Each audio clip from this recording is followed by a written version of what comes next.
Okay, so we all are here, right? Hello and welcome to GenXIS. In the last lecture, we were discussing about nature of Indian Constitution. Okay, and so far we have already dealt with the term like sovereignty, socialist. Okay, आज इसी topic को और आगे लेके बढ़ते हैं. जो other terms हैं उसकी मीनिंग क्या है. We are taking too much time in the preamble because I want कि जब तक आपका preamble complete हो, you must have a basic understanding of what we are going to learn about the constitution. Okay, generally problem ये होती है कि बच्चे कीवर्ड्स मिस कर जाते हैं, फिर अंदर के कॉन्स्टिट्यूशन में फालतू का अपना दिमाग खराब करते हैं, क्योंकि यहाँ पे जो कीवर्ड्स हैं वो आपको टेक्निकल टर्म दे रहे हैं जो मेंस के लिए सबसे गोल्डन पॉइंट होता है ना. इसलिए इन लेक्चर्स को खास ध्यान से सुनिएगा. जहां भी ना समझ में आए, ask me repeatedly. I don't have issues with that, I will answer. Okay, just make sure you have a better understanding of this very key topic, the foundational topics, as well as आपके पास वो keywords आ जाए जो कि mandatory है. ठीक है, काफी बच्चे कल absent थे, आज देखने कल का लेक्चर देखा. कोई ऐसा है जिसने कल का लेक्चर नहीं देखा हो? क्यों? रात में स्कूल चलता है, मुझे आज पता चला.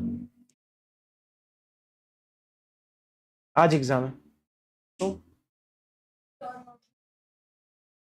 ठीक है, बट स्कूल के बाद पूरे दिन का टाइम था. आज समझ सकते हो, समझ लो फिर. Okay, so the today's primary terminology, अगर आप इस कॉन्स्टिट्यूशन को देखें, सॉरी बेटा लेटर સવારમાં સ્કૂલ 9 વાગ્યા કેમ અત્યારમાં કઈ સ્કૂલ ખુલી જાય તારી ભાઈ? પીછે જો. गुड मॉर्निंग प्रकाश, गुड मॉर्निंग दीपल. ओके, सो हमने इस कॉन्स्टिट्यूशन में अभी तक यहां डिस्कस कर लिया, यहां तक का नेचर ऑफ द कॉन्स्टिट्यूशन में. ठीक है, today let's go to the third term, that is secular. अगर आपने यूपीएससी के प्रीवियस क्वेश्चंस को देखा होगा तो इस टर्म पे यूपीएससी ने बहुत बार क्वेश्चन पूछा हुआ है. For instance 2022 they have asked about the key differences between Indian secularism and the Western thought of secularism. ठीक है, इन्होंने 2022 में स्ट्रेट फॉरवर्ड क्वेश्चन पूछा था. प्रीलिम्स में भी ये सेंटर ऑफ डिस्कशन रहा है कि व्हाट इज इंडियाज और Indian kind of secularism, what is principle distance etcetera. ठीक है, पहले ये समझते हैं कि सेक्युलरिज्म का ट्रू मीनिंग क्या होता है. सेक्युलरिज्म जो टर्म है sir, it is not of Indian origin and neither it has any relation with India.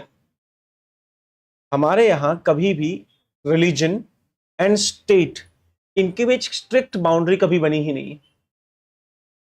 Western दुनिया में क्या होता था, जो क्रिश्चियन चर्च हुआ करते थे, जिसको हम कैथोलिक चर्च कहते हैं, they have too much dominance on their political structure. Please try to understand. Western church का बहुत ज्यादा डोमिनेंस था अपने पॉलिटिकल स्ट्रक्चर पे. मतलब किंग कौन बनेगा, किंग कैसे रूल करेगा, what loss king must follow.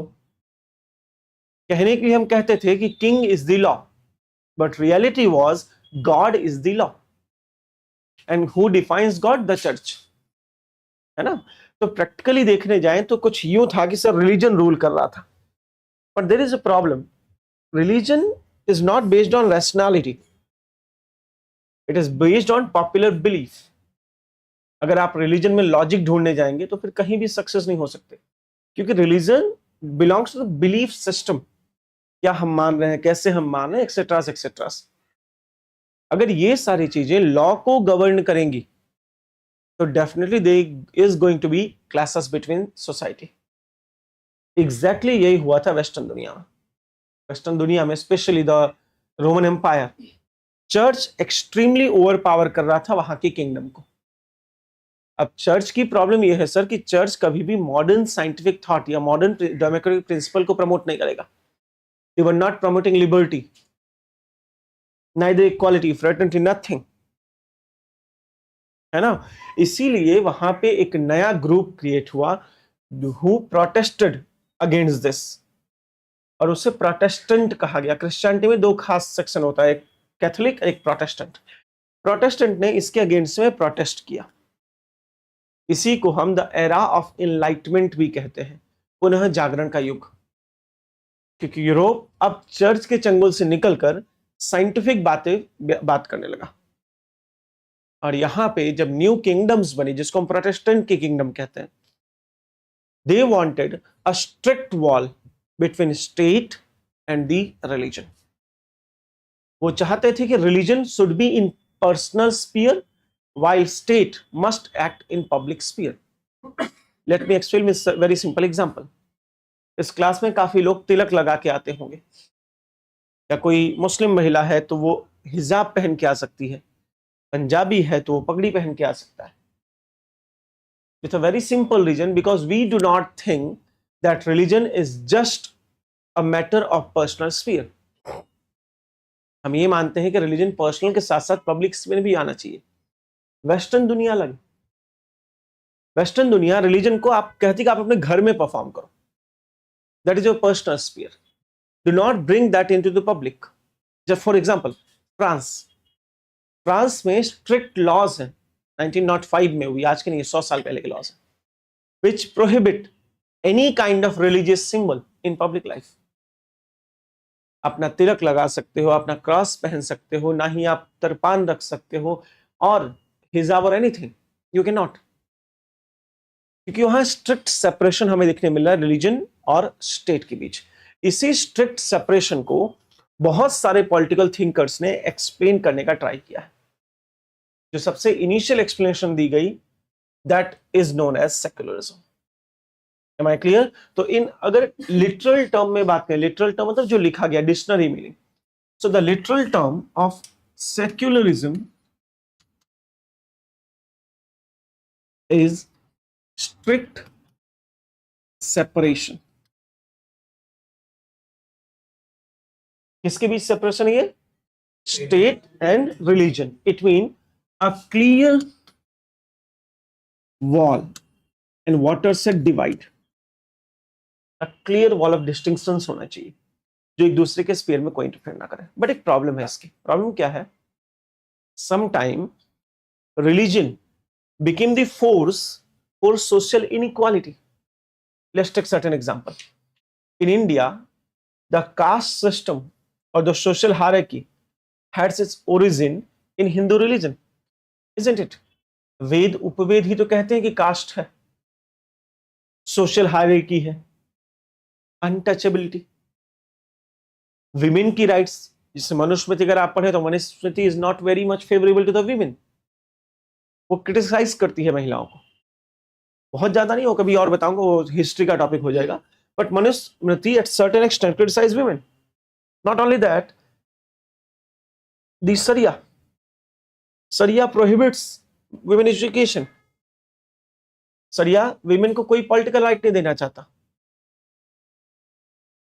अगर आप ये सब चीजों को देखें तो हमें ये चीज पता चल रही है कि religion sometime may be a force for social inequality, social injustice. अब स्टेट कह रहा है, जो वेस्टर्न दुनिया है, कि ये है बाउंड्री, इसके इस साइड स्टेट है, इस साइड रिलीजन है, ठीक है. State will not interfere in the religious practices. आप जैसे प्रैक्टिस करना चाहे कीजिए, आपके पर्सनल स्फीयर में है. In return religion will not interfere into the state. Am I right?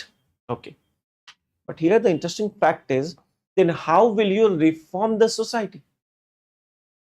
जहां पे social hierarchy, caste system, women right, ये सभी चीजें रिलीजन से ही मोटिवेटेड है. आप कह रहे हो आप रिलीजन में इंटरफेयर नहीं करोगे. तो जो हिंदूज में एक रूल है कि there are lot of people who can not enter temple. पहले हुआ करता था एक सर्टेन सेक्शन को कहा जाता आप मंदिर में नहीं जा सकते. तो आप कैसे रिफॉर्म करोगे उसको? आप कहोगे वो तो religious matter. Is it really religious matter? It is human rights matter. But वो इंटरफेयर नहीं कर सकता क्योंकि रिलीजन में स्ट्रिक्ट सेपरेशन है. क्लियर? इसीलिए एक पॉलिटिकल थिंकर आए जिनका नाम था, इनके बिना अगर आपने आंसर लिख लिया था आपका आंसर अधूरा है. ज्यादातर बच्चे ये गलतियां करते हैं. राजीव राघव. राजीव राघव करके एक पॉलिटिकल थिंकर है, बहुत इंटरेस्टिंग पॉलिटिकल थिंकर है. सेक्युलरिज्म पे इनका वर्क वर्ल्ड फेमस है. इन्होंने बहुत डिटेल में चीजों को एक्सप्लेन किया कि ये जो वेस्टर्न थॉट है ये इंडिया के लिए करेक्ट नहीं है. क्योंकि इंडिया में it is must required to interfere in the religion wherever it is mandatory, ठीक है। And he gave a principle that instead of strict separation we must follow a principle distance.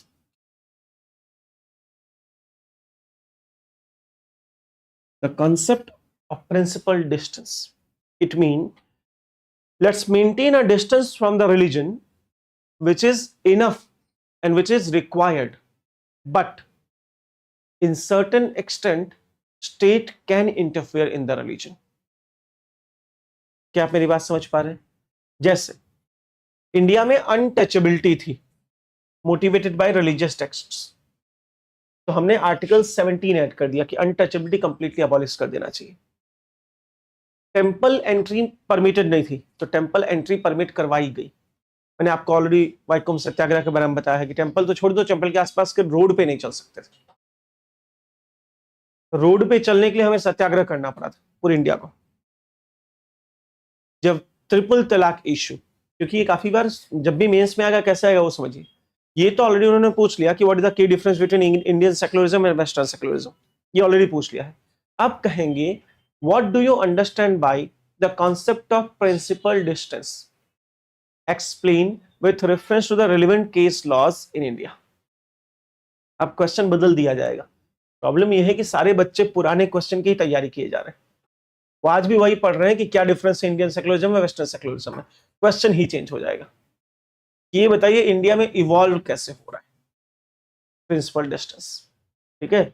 हमारे यहां हम strict separation को ना मानकर राजीव राघवन के principal distance concept को मानते हैं, जहां हम कहते हैं कि स्टेट रिकॉग्नाइजेस रिलीजन। हम ये नहीं कह रहे कि रिलीजन होता ही नहीं है। We are even not even saying that the religion is a personal sphere, it might be possible it comes into public sphere. It's a very simple example, let me explain. World की किसी भी country में religious days के लिए public holiday नहीं होते, India में होता है। अब समझिएगा, रमजान आ रही है, ईद आती है, हॉलिडे है, दिवाली है, हॉलिडे है, बैसाखी पे हॉलिडे है, महावीर जयंती पे हॉलिडे है। मतलब हम ये कहना चाहते हैं कि हम ये नहीं कह रहे कि हिंदुओं के दिवाली पे ही खाली छुट्टी होगी। We are respecting each religion. और जैसे आप किसी डे पे एक पब्लिक हॉलिडे डिक्लेयर करते हो, उसका मतलब है आप उस डे की वैल्यू समझ रहे हो। It simply mean the state is recognising religion, है ना। अदर कंट्रीज में फेस्टिवल्स नहीं होते, वहां पे पब्लिक हॉलिडे हो, चाहे वो क्रिसमस में होता है, वो भी रीजन उसे विंटर हॉलिडेज कहा जाता है, ना कि public Christmas holidays.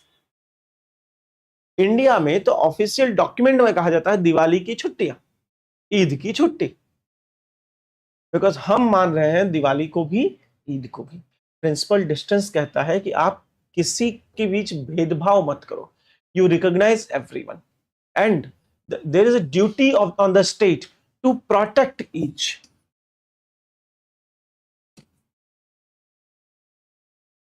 Duty on the state, if someone is in minority please promote them. जैसे कि आर्टिकल 30 हमारा कहता है कि अगर आप रिलीजियस माइनॉरिटी हैं, you have a right to maintain your religious institution, isn't it? Sorry, educational institutions, religion के 27 आर्टिकल है। जैसे कि मुस्लिम्स में मदरसा होता है, आपने सुना होगा मदरसा।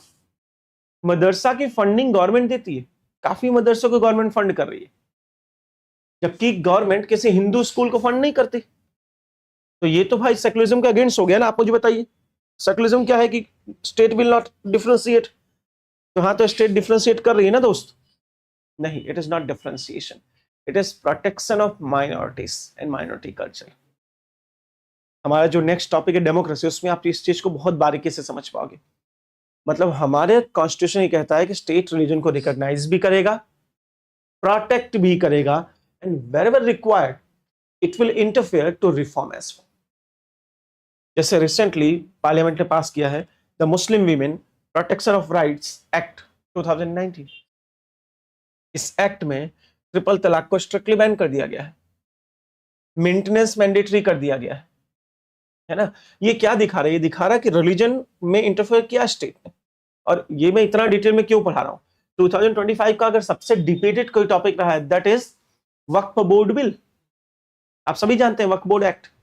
वक्फ board is a Muslim religious institution, but state is trying to govern that, क्योंकि स्टेट कह रहा है कि हम इंटरफेयर कर सकते हैं सर, क्योंकि वक्फ बोर्ड में इक्वल एंड फेयर रिप्रेजेंटेशन नहीं है, इसलिए हम इंटरफेयर कर रहे हैं। और किसका नहीं है, विमेंस का नहीं। ठीक है, अगर यही कोई वेस्टर्न कंट्री होती तो वो यहां बिल्कुल इंटरफेयर ना करते, आप अपनी तरह चलाओ, हम अपनी तरह चला रहे हैं। इसी को हम कहते हैं the doctrine of principle distance. I hope you guys understood what I am trying to explain. ठीक है, सो अगर मुझे सम अप करना हो किसी एक छोटी सी लाइन में, तो मैं ये कहूंगा कि secularism is primarily a western concept, ठीक है, where state and religion must have a separate line, but with time it evolved itself to fit in the boxes of India, now based on the principal distance doctrine. Am I clear? अगर आप थोड़ा और देखें तो इसमें अगर आप पहला वाला सेकुलरिज्म देखें तो वहां पे स्टेट पे एक रिस्ट्रिक्शन है कि आप ये नहीं कर सकते, आप ये नहीं कर सकते, आप रिलीजन में इंटरफेयर नहीं कर सकते। इसीलिए हम उसे नेगेटिव कॉनोटेशन ऑफ सेकुलरिज्म कह देते हैं।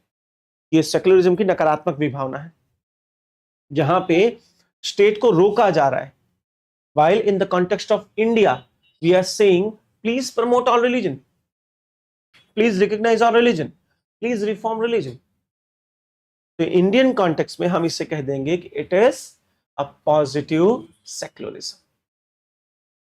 ठीक है, पक्का। तो अगर की डिफरेंसेस बनाना हो तो क्या हम बना सकते हैं, ऐसे एक लाइन बना दूं, एक्सप्लेन कर दूं, जैसे यहां पे इंडियन सेकुलरिज्म रख लें, यहां पे फ्रांस या वेस्टर्न सेकुलरिज्म,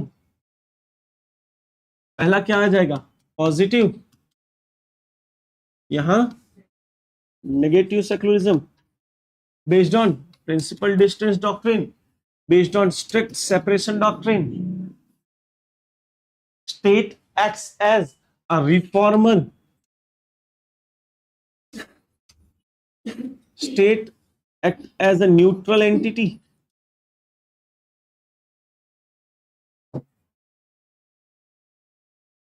ठीक है। Fourth, state recognize all the religion and patronize all the religion without differentiating among them। यहां state neither recognize not patronize। Clear, इसी कितने क्या 24 मिनट, मुझे आंख में इतनी क्यों लग रही भाई, थोड़ी देर के लिए इसी बंद करो। हाँ, कब से आंख में आ रही। बेटा,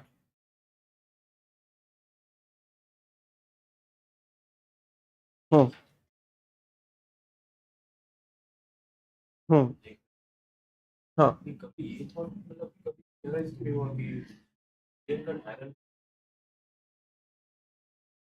देखिए बेटा, अगर आप ये कहते हो कि स्टेट को रिलीजन के ऊपर hierarchy supremacy they they, how will you do that.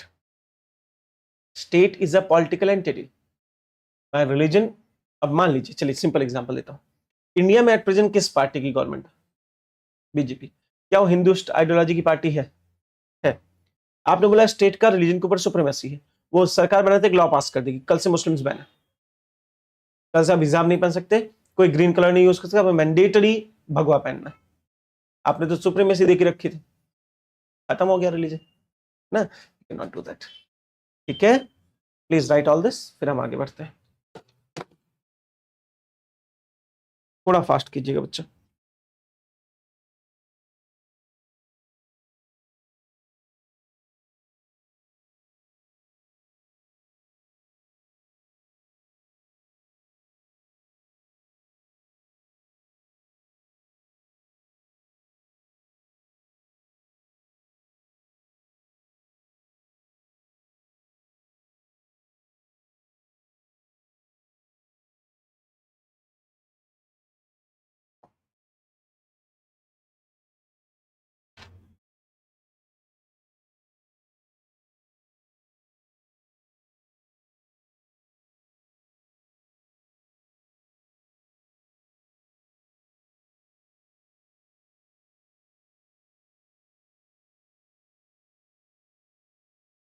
Okay, आगे बढ़ सकते हैं। अब आप लोग मुझे एक बात बताइए,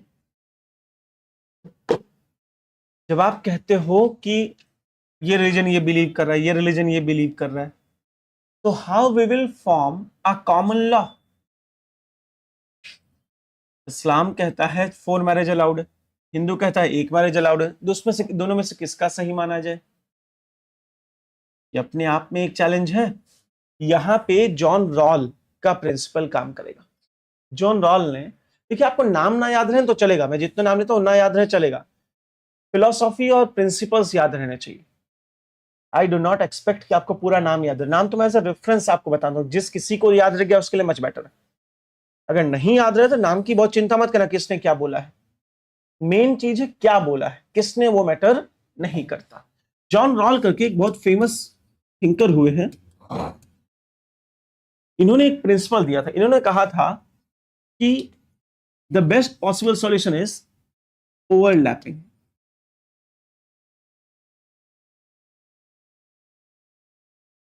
यहां पे सोसाइटी में जितने बिलीफ हैं वो सभी लोग एक स्टेबल सोसाइटी बनाने के लिए एक साथ आ जाएं और अपने कुछ कॉमन बिलीफ्स को एक दूसरे के साथ शेयर कर लें और उसे ही लॉ कह दें। मतलब ये कहना चाहते हैं कि रिलीजन एक दूसरे के कॉन्ट्राडिक्शन में नहीं होना चाहिए, एक दूसरे से युद्ध के लिए नहीं होना चाहिए, बल्कि सारे रिलीजियस कम्युनिटी एक साथ आए, कुछ कॉमन बिलीफ्स को वो एक दूसरे पे ओवरलैप करवा दें और उससे बनेगा आपका फाइनली एक सेक्युलर स्टेट। क्या आप मेरी बात समझ पा रहे हैं कि नहीं समझ में आया? चलिए फिर से समझाता हूं। कुछ ऐसे थॉट होंगे जो हिंदुइज्म में मैटर करते होंगे, कुछ ऐसे थॉट होंगे जो इस्लाम में मैटर करते होंगे, कुछ ऐसे थॉट होंगे जो क्रिश्चियनिटी में मैटर करते होंगे। अब मान लीजिए स्टेट को कुछ भी लॉ बनाना है, वो किसका वाला सही बोले और किसका वाला गलत बोले। चलिए सिंपल, क्रिश्चियनिटी अलाउज अल्कोहल, इस्लाम प्रोहिबिट्स अल्कोहल। अगर गवर्नमेंट को अल्कोहल बैन करना है तो क्रिश्चियनिटी के राइट्स छीन लेगा, है ना। इन सच सिनेरियो जहां पे रिलीजियस बिलीव एक दूसरे से कॉन्ट्राडिक्ट करने लगे, वहां जॉन रॉल ओवरलैपिंग की बात करते हैं। जॉन रॉल कहते हैं इससे बेटर वो कॉन्ट्राडिक्ट कर जाए, एक दूसरे में एक सिविल वॉर स्टार्ट हो जाए, इससे बेटर है हर लोग साथ आकर अपने कुछ मैटर्स को थोड़ा नीचे करके रिलीजियस एक कॉमन लॉ क्रिएट करते हैं और उस कॉमन लॉ को सभी इंडोर्स करें। Am I clear?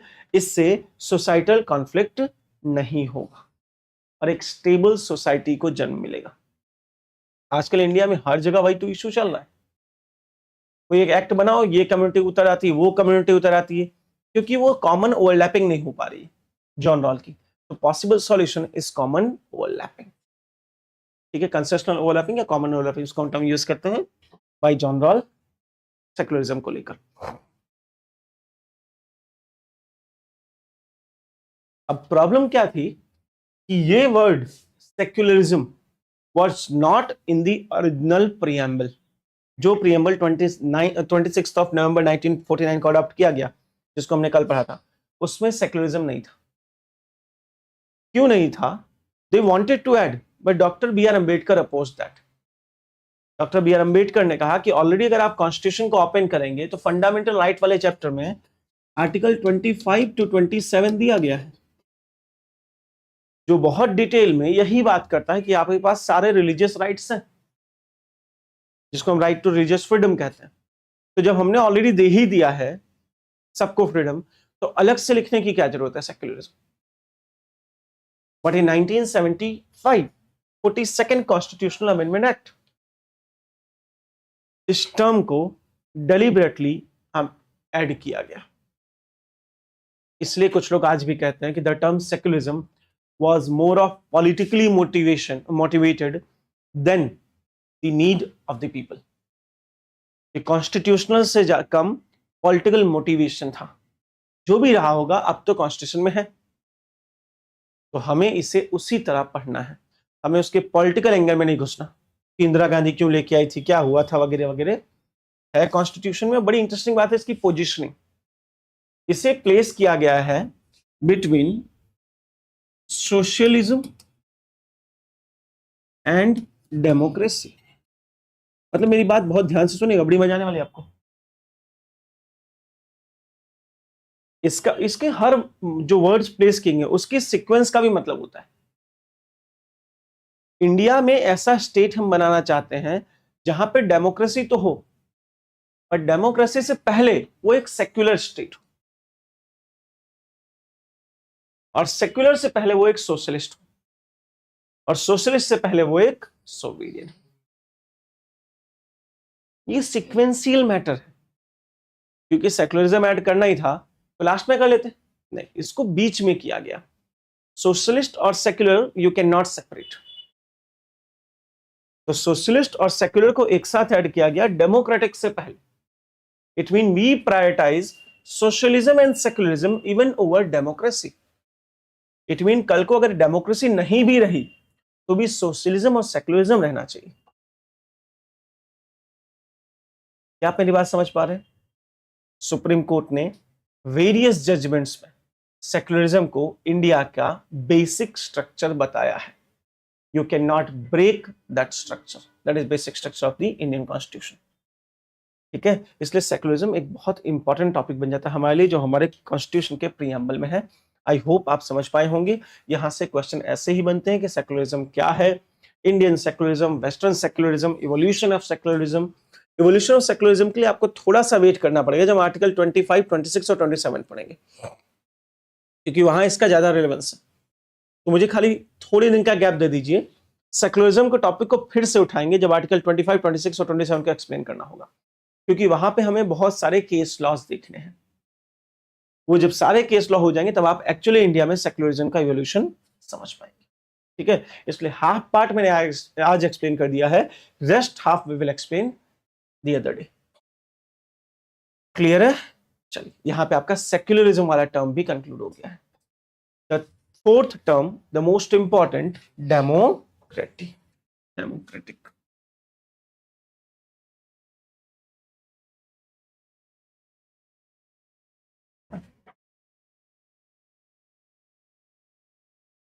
देखिए, सोशलिस्ट, सेक्युलर एंड डेमोक्रेटिक। अब यहां पे बड़ी लंबी चर्चा होगी, आप लोग नींद में ना है, मुझे ऐसी आशा है ना, क्योंकि आतिश सर ने स्टार्ट कर दिया, आधी तो हम नींद में थे, सबसे पहले उठा तो देते हैं। आदित्य इतने दिनों बाद आया है, कहाँ बिजी था आदित्य?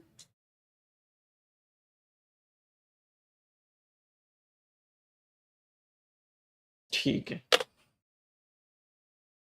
चलिए एक क्वेश्चन का आंसर दीजिए।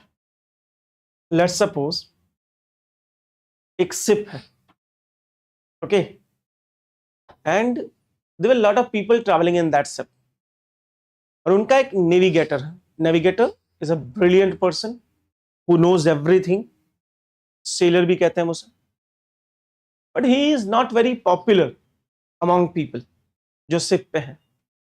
रीजन ये है कि वो सबको दारू फ्री में नहीं पिलाता।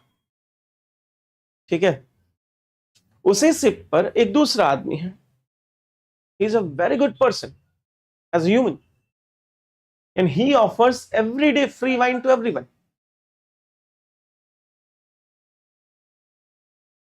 Let's suppose इस एरिया में, इस शिप में एक रिवोल्यूशन होता है, एक क्रांति होती है, और उस कैप्टन को मार दिया जाता है या जेल में डाल दिया जाता है, और the most famous person he got elected as a captain.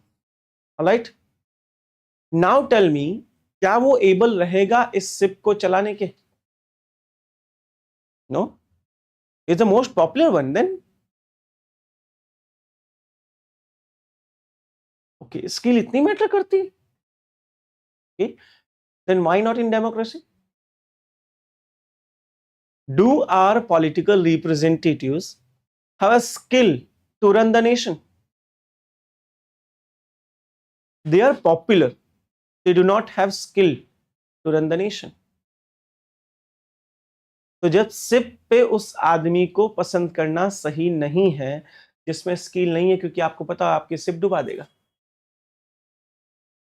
तो how can you say that the nation must elect someone who is more popular among even not 50% people? क्योंकि आज तक इंडिया में कोई भी गवर्नमेंट 50% वोट पे तो बनी नहीं है, 30-35% में गवर्नमेंट बन जाती है। मजा आई? दूसरा सिनेरियो रखते हैं। लेट्स सपोज इस क्लास में बैठे मेजॉरिटीज ने एक रूल बनाया, या इंडिया का एग्जांपल लेते हैं, इंडिया में मेजॉरिटी ने एक रूल बनाया कि कल से कोई भी पगड़ी नहीं पहन सकता, द सिख टर्बन कोई नहीं पहन सकता। क्या लगता है आपको? बैन होना पड़ेगा क्योंकि गवर्नमेंट ने रूल बनाया है। अगर एक क्लास में 70% बच्चे कह दें कि बाकी 30% को बैठने नहीं देना है, and that is a rule, बाकी 30% क्लास के बाहर चले जाएंगे, इजंट इट? आपको ऐसा नहीं लगता कि हम जिस सिस्टम में आज जी रहे हैं, what we call it as democracy, is the reflection of all this system? हम किसी भी स्किल के बिना किसी को पॉलिटिकल लीडर बनाते हैं। कोई भी प्राइम मिनिस्टर हो, होम मिनिस्टर हो, या कोई भी इंपॉर्टेंट पोजीशन, उनको स्किल नहीं चाहिए, उनको पॉपुलैरिटी चाहिए। आप खुद सोचिए ना sir, Rajiv Gandhi was pilot, suddenly within 4 days he become prime minister. Modi ji was a tea seller. He became prime minister. Where is the skill? And without skill, if you cannot run even a single ship, how can you run an entire nation? Second most important thing is majoritarianism. Democracy is a tool of majority. मेरा एक बहुत famous statement है. Democracy is a tool in the hands of majority to oppress minorities. अब आप सोचिए किसी country में अगर 100 लोग रहते हैं, ठीक है, आउट ऑफ 100 अगर वोट करने लायक 70 लोग हैं क्योंकि बाकी अंडर एज होंगे, इस 70 में से 36 पीपल अगर किसी के फेवर में वोट कर दे उसकी सरकार बन जाती है। Am I right or wrong? तो out of 100 actually how many people wanted that government? 36. How many don't wanted? 64. Still the 36 will rule 64, whether you want this or you don't want this. कितना simple concept है। Democracy को जब भी impose करने की बात कही गई थी तो वेरियस फिलोसोफर्स ने ये सारे कॉन्सेप्ट दिए हुए हैं, जिसको हम कहते हैं the critics of democracy. Aristotle the greatest critic, ये सिप वाला एग्जांपल एरिस्टोटल का है, मेरा नहीं है। उन्होंने लिखा था द सिप ऑफ डेमोक्रेसी, और यहां पे उन्होंने इस पूरे एग्जांपल को एक्सप्लेन किया कि कैसे democracy is not good. Even Aristotle once said that democracy is the worst form of government except tyranny. कोई एक आदमी एकदम ही पागल हो जाए, उसके सिवाय डेमोक्रेसी सेकंड नंबर की सबसे वर्स्ट फॉर्म ऑफ गवर्नमेंट है। एरिस्टोटल कह रहे हैं, द ग्रेटेस्ट फिलोसोफर है। प्लेटो भी यही कहता है। एक्चुअली प्लेटो और एरिस्टोटल में थोड़ी सी डिफरेंस है। प्लेटो एक एब्सोल्यूट यही बात कर रहे हैं, एरिस्टोटल थोड़ा चेंज कर देंगे। सारे एंशिएंट थिंकर्स को अगर आप देखें तो they are very critic of democracy. Tocqueville को देखिए आप, टेक्यावेली एक बहुत, मैकियावेली ना, टेक्यावेली, टेक्यावेली कहते हैं उनको। Tocqueville is a very famous philosopher of France. He said that the democracy is the tyranny of majority over minority. ये लोग डेमोक्रेसी को कभी सपोर्ट नहीं करते। इनका मानना था democracy the worst form of government. Critics हमें हमेशा पता होने चाहिए, क्योंकि क्रिटिक्स जब पता होंगे तो ही आप अपने आप को इवॉल्व कर पाओगे। तो the question is, if democracy इतनी वर्स्ट फॉर्म है तो why we are performing democracy right now? Why it is the most famous form of government right now? तो इन्हीं सारे क्रिटिक्स का आंसर देते हुए मैं आपको पहले ये एक्सप्लेन करना चाहूंगा कि what is democracy, and then we will dive deep in the types of democracy and in the modern context how the courts preserve that democracy. I hope you guys are okay with that. कुछ लिखना चाहेंगे मेरे साथ? चलिए फिर लिख लेते हैं थोड़ा, डेमोक्रेसी के बारे में लिखिए।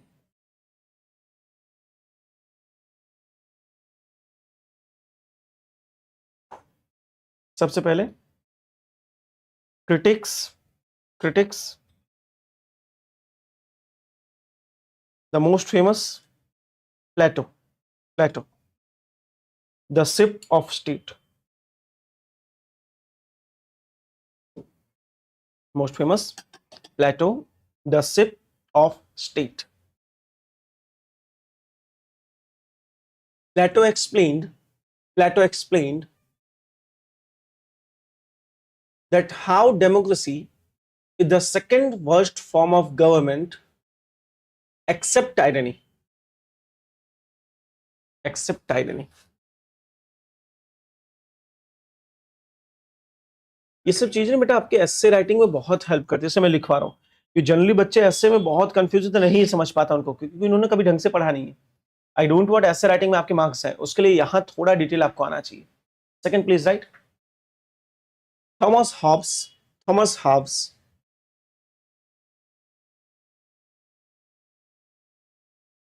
याद कीजिए, हॉब्स को मैंने आपको पढ़ाया हुआ है लेवियाथन में.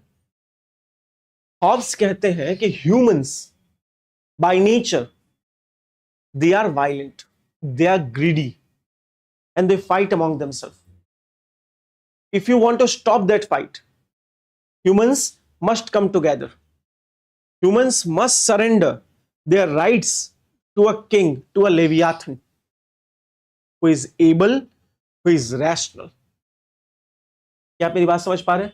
और सारे पीपल अपने राइट्स लेवियाथन को सबमिट कर देंगे. And it is not a contract, it is a permanent submission. And whatever now the Leviathans say, that will be the real law. And hence the Leviathan is real sovereign. क्या आप कल का lecture के साथ link कर पा रहे हैं? यहां हमने लेवियाथन को एक सोवेरियन एंटिटी बनाया और एब्सोल्यूट पावर ट्रांसफर कर दिया. और वहां भी वो कहते हैं कि डेमोक्रेसी बिल्कुल सही नहीं है. क्यों नहीं है? क्योंकि डेमोक्रेसी में ये होगा सर कि हमेशा chaos रहेगा. Why? Because always people were fighting to chase the power. जैसे कि आज आप देखिए, अपोजिशन हमेशा पावर लेना चाहता है, रूलिंग पार्टी हमेशा पावर को रिटेन करना चाहती है, और ये क्योस हमेशा चलता रहता है. ये जॉन रॉल्स बहुत पहले कह चुके हैं. ठीक है, please write. Even the John Rawls says democracy is chaotic. Democracy is chaotic. इनमें से कुछ भी आपकी बुक में नहीं है, इसलिए बहुत ध्यान से पढ़िएगा. Democracy is chaotic.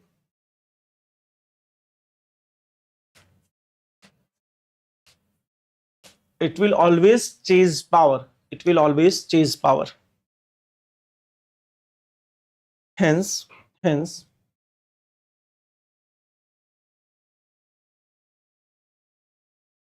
a sovereign leviathan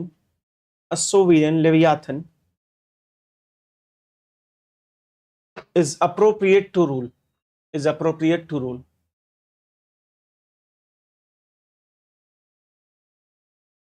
complete. चलिए, इनके बाद लिखिए द एरिस्टोटल का कॉन्सेप्ट है परवर्टेड डेमोक्रेसी. इन्होंने डेमोक्रेसी को परवर्टेड फॉर्म कहा है. हाउ? बड़े मतलब इनकी जो बातें देखिए, जो दुनिया की सबसे महान थिंकर्स है, इनको हम ये नहीं कह सकते बकवास कर रहे हो. They are the greatest thinker of all time. इन्होंने कहा कि चलिए आप डेमोक्रेसी की बात कर रहे हो, ठीक है, ये आज के सारे डिबेट में एकदम सही फिट होगा, देख लेना, वो नहीं होगी आपको. मान लीजिए कोई स्टेट है, मतलब स्टेट मतलब नेशन है, ठीक है, और उस नेशन में there are 100 rich powerful businessman. किसी को लूट के नहीं बने, अपनी कैपेसिटी से बने हैं, rich and powerful. Alright. And nearly 3000 poor and worker class people. Let's suppose हमने डेमोक्रेसी लाने की कोशिश की. क्या लगता है आपको किनके रिप्रेजेंटेटिव जीतेंगे, पुअर के या रिच के? पुअर. ठीक है, इनके जीत जाएंगे. उनके लॉस कैसे बनने वाले हैं? Poor centric. वो जीतते ही कम्युनिज्म की बात करेंगे कि सारी प्राइवेट प्रॉपर्टी को डिस्ट्रॉय कर दो, सारी प्राइवेट प्रॉपर्टी गरीबों को ट्रांसफर कर दो. होगा कि नहीं होगा?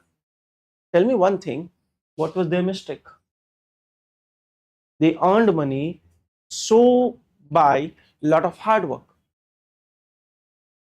with their own human ability. और जैसे आप डेमोक्रेसी की बात करते हो तो poor people, the majority will try to overpower the minority, the main powerful minority. अगर आज आप इंडिया की कहानी देखें, यूजीसी बिल पे डिबेट चल रहा है। क्या है यूजीसी बिल का डिबेट? यही तो है, रिजर्वेशन पे डिबेट चल रहा है। रिजर्वेशन का डिबेट यही तो है कि भाई हाउ कैन यू से कि हैंडफुल ऑफ सुवर्ण, जिसको हम अपर कास्ट कहते हैं, हैंडफुल ऑफ सुवर्न्स विल बी निग्लेक्टेड।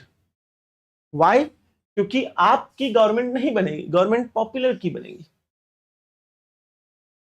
अगर आप पास हो सकते हो विथ हाई मेरिट, हम आपको नहीं होने देंगे। ज्यादा मार्क्स लाके भी आपको फेल होना पड़ेगा। देखिए अभी हम क्रिटिसाइज कर रहे हैं तो भले आपको बुरा लगे, बट क्रिटिसिज्म ऐसे होता है ना, हर चीज का ऐसे होता है। अगर आप 100 में से 99 ला रहे हैं, आप फेल रहेंगे, क्योंकि 60 वाला पास होगा। अगर आप इस चीज को देखें तो कुछ यही फील नहीं हो रहा कि कुछ हैंडफुल मेजॉरिटी, कुछ talented and real efficient minorities को खत्म करने की ट्राई कर रहे हैं। कितना इंटरेस्टिंग है सर। जैसे मैं एक सीधी बात पूछता हूं, गूगल के चेयरमैन, गूगल के सीईओ किस कास्ट से बिलोंग करते हैं? इंफोसिस, ब्राह्मण, पेप्सिको, ब्राह्मण। अगर प्राइवेट एंटिटी में रिजर्वेशन नहीं है तो हाईएस्ट पोस्ट पे ब्राह्मण्स है, गवर्नमेंट में है तो ब्राह्मण्स गायब दिख रहे हैं। क्या ये वही नहीं है कि कुछ मेजॉरिटीज ने रूल करके माइनॉरिटीज को ओवर पावर कर दिया, जो एक्चुअली एफिशिएंट थे? They had merit. अपने आप में एक डिबेट है कि मेरिट एक्चुअली क्या है, what is the definition of merit. Doctor B R Ambedkar को सुनना इसमें बड़ा ब्यूटीफुल है, उन्होंने बड़े अच्छे से मेरिट को डिफाइन किया था, what is actually merit. But अगर हम एरिस्टोटल के आर्ग्यूमेंट को देखें तो कहीं ना कहीं ये सही लग रहा है। जब इंडिया बना, हम आजाद हुए, हमने लैंड रिफॉर्म्स ला दिया, मतलब जो वेल्दी लैंडलॉर्ड्स थे उनकी सारी जमीन छीन ली गई। क्यों? क्योंकि गरीबों को चाहिए थी। तो क्या डेमोक्रेसी पुअर सेंट्रिक तो है, नो डाउट, पर क्या वो पुअर्स में एफिशिएंसी मोटिवेट करती है? बिल्कुल नहीं। वो कहते हैं आपको एफिशिएंट होने की जरूरत नहीं है, यू जस्ट नेच एवरीथिंग फ्रॉम माइनॉरिटी, चलेगा। गरीब जनता कोई मत कमाओ, जितने बिजनेसमैन लूट लाना उनको। ये एरिस्टोटल का आर्ग्यूमेंट था। अगर आप देखो तो कहीं ना कहीं आर्ग्यूमेंट इस एंगल में बड़ा रिलेवेंट लग रहा है कि ये भी तो सही बात है यार, डेमोक्रेसी में यही तो होता है ना। तो एरिस्टोटल ने इसी तरह उसे परवर्टेड फॉर्म ऑफ गवर्नमेंट कहा था, और ये सारे एग्जांपल एरिस्टोटल ने कोट किए थे जहां पे poor may overpower the rich minority for their own self interest, not for the good of common people. सबके लिए अच्छे के लिए नहीं कर रहे, वो सिर्फ अपने अच्छे के लिए लूटेंगे। It will lead to civil war, it will lead to chaos। क्या एरिस्टोटल का क्रिटिसिज्म आप समझ पाए हैं? Please right. ऑनलाइन जो भी बच्चे बैठेंगे, आप लोग को कुछ पूछना हो तो प्लीज आस्क बेटा।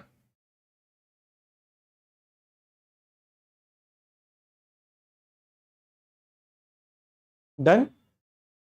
थोड़ा फास्ट लिखिएगा।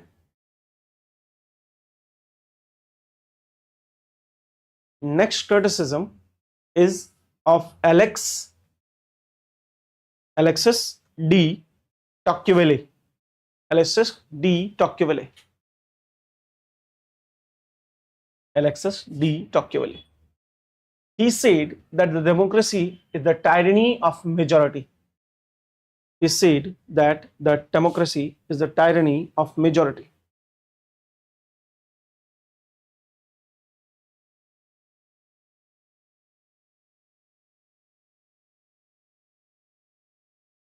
ये बड़ा अच्छा कॉन्सेप्ट है। ये कहते हैं कि मेजॉरिटी हमेशा डेमोक्रेसी में अपनी ही गवर्नमेंट बनाएगी, है ना। तो उनके पास तो एब्सोल्यूट राइट है कि वो माइनॉरिटीज को सप्रेस कर दें, खत्म कर दें माइनॉरिटीज को, एंड माइनॉरिटी मस्ट फॉलो। जैसे कि आप पाकिस्तान का एग्जांपल लीजिए। पाकिस्तान में जब, वैसे डेमोक्रेसी है नहीं, पर जब थोड़ी बहुत भी आई थी, उन्होंने हिंदूज को सप्रेस कर दिया, खत्म कर दिया, पंजाबीज को तो जड़ से उठा खत्म कर दिया, है ना। क्योंकि मेजॉरिटी के साथ ये हमेशा रहेगा कि वो अपने इंटरेस्ट की बात करेगा, और जो हैंडफुल ऑफ माइनॉरिटीज हैं वो हमेशा फियर में जिंदा रहेंगे कि पता नहीं हमारे राइट्स कब खत्म कर दिए जाए। ठीक है, इसलिए उन्होंने टायरनी ऑफ मेजोरिटी का नाम दिया था डेमोक्रेसी को। ये तो हुआ क्रिटिसिज्म। अब आते हैं मेन टॉपिक पे। Then why the entire globe is still adopting democracy? आप कहते हो डेमोक्रेसी खराब है, फिर पूरी दुनिया मान तो वही रही है। इसके लिए हमें चर्चिल, जो ब्रिटेन के प्राइम मिनिस्टर थे, उनका एक बड़ा फेमस स्टेटमेंट था, वो समझना पड़ेगा। चर्चिल ने बड़ा फेमस स्टेटमेंट दिया था कि democracy the worst form of government except all those we haven't tried yet. हमने जितने ट्राई नहीं किए हैं उनमें सबसे खराब डेमोक्रेसी है, मतलब जितने ट्राई कर लिए हैं उसमें सबसे अच्छी डेमोक्रेसी है। उन्होंने क्या पता फ्यूचर में कोई और अच्छा सिस्टम आ जाए भाई, सबका नहीं पता, बट अभी के लिए तो democracy is the best form. But how we overpowered those criticism, क्योंकि क्रिटिसिज्म रियल थे, हमने सबने समझा मयूर भाई बराबर की नहीं है, तो यहां ध्यान दो यार। हम सभी ने समझा कि ये क्रिटिसिज्म बहुत ऑथेंटिक और रियल क्रिटिसिज्म, हवाई बात नहीं हो रही है। तो how we overpowered that thing, इसके लिए हमें एसेंस ऑफ डेमोक्रेसी सीखना पड़ेगा। Essence of democracy starts with popular sovereignty. Democracy क्या है? पॉपुलर सोवरेनिटी है, इसका सबसे पहला यही।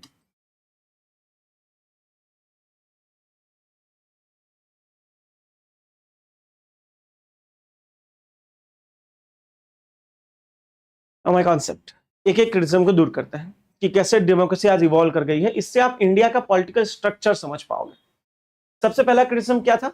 एफिशिएंसी, है ना, जो मोस्ट एफिशिएंट है वही रूल करना चाहिए। डेमोक्रेसी देखिए कितना बढ़िया ब्लेंड कर रही है। डेमोक्रेसी कहती है कि डिसीजन मेकिंग का जो पावर है, जो पॉपुलर सोवरेनिटी है, वो होना चाहिए किसी पॉपुलर लीडर पे जिसको लोग पसंद करें, ठीक है। But to bring efficiency we institutionalise, मैं आधी स्पेलिंग भूल जाता जल्दी जल्दी में, इंस्टीट्यूशनलाइज्ड डेमोक्रेसी। इट मीन, अगर आप ध्यान दें तो आज आपके पास इकोनॉमिक मैटर में एक्सपर्ट्स नहीं है, आरबीआई। क्या गवर्नमेंट आरबीआई से साइलेंस, मतलब अकेले में रहकर इकोनॉमिक पॉलिसी बनाती है? नहीं।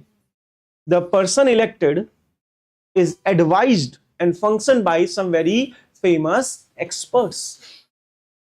M I clear? Second, civil services. आप सब जो इतनी तैयारी कर रहे हो, आपकी जो सबसे हाईएस्ट पोस्ट है वो है secretary to the government of India and the secretary of cabinet. मतलब आप एक सचिव का काम करोगे जिसका काम होगा to advise the politically elected people. तो नहीं आ गई efficiency. Even we brought a checked efficiency.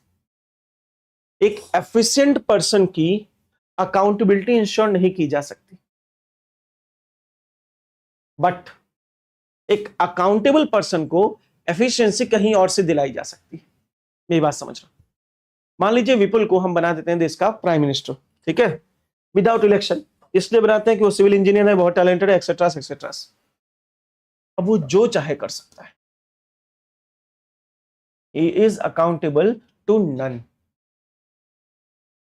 है कि नहीं? अगर आप प्लेटो के कॉन्सेप्ट को माने कि एफिशिएंट आदमी ही रूल करना चाहिए, एफिशिएंट आदमी अकाउंटेबल तो किसी को नहीं है, फिर ultimately that will lead to tyranny only. वो जो चाहेगा वो कर लेगा, डिक्टेटरशिप में चला जाएगा। यही गलती तो हुई थी सर हिटलर के केस में। जर्मनी को लगा Hitler is the most efficient person to rule, इसीलिए हिटलर इतना पावरफुल आदमी बन गया, क्योंकि वो अकेला इतना आगे निकल चुका था लोगों के सपोर्ट से। Efficient person may not be accountable, ठीक है। हाँ, बट अकाउंटेबल पर्सन अगर एफिशिएंट नहीं है तो उसे एफिशिएंसी दे सकते हैं, जैसे हम यहां कर रहे हैं। मैं मानता हूं कि मोदी जी पॉलिटिकल एक्सपर्ट नहीं है, ना ही मोदी जी के पास कोई ऐसा स्टेट क्राफ्टमैनशिप है, तो उसे देश का बेस्ट जो पर्सन है एफिशिएंट, उन्हें असिस्ट करने लगा दो। नहीं हो पाएगा। तो यहां पे decision maker is accountable to the people. Modi ji कुछ गड़बड़ करेंगे, वोट दो और हटा दो, ठीक है। और टू ब्रिंग एफिशिएंसी हमने सिविल सर्विस ला दी, हमने आरबीआई लाई, सारे स्पेशल सर्विसेज इसके एग्जांपल है। डेमोक्रेसी में ये जो सर्विसेज होती हैं, जो इंस्टीट्यूशंस होते हैं, they are there to bring efficiency in the governance. बाकी बिना आरबीआई के भी फाइनेंस मिनिस्टर तो डिसीजन ले सकता है, बट वो डिसीजन इन्फॉर्म्ड डिसीजन नहीं होगा, वो decision well structured and discussed decision नहीं होगा। आई होप आप समझ पा रहे हैं। आप आज ये समझ पाए होंगे कि क्यों डेमोक्रेसी में आईएएस आईपीएस होते हैं। इनके बिना democracy can not function. It mean democracy is a blend of popular sovereignty with aristocracy और ब्यूरोक्रेसी, है ना। ऊर्जा बेटा ऊर्जा, सुबह हो गई है, 10 बज रहे हैं। Popular sovereignty and second bureaucracy. And what was the purpose? To bring efficiency, ठीक है। Bureaucrats are accountable to none and hence they are not decision makers. Decision makers are accountable to everyone. कितना जबरदस्त blending है ये। जिसने सोचा होगा क्या गजब का सोचा होगा।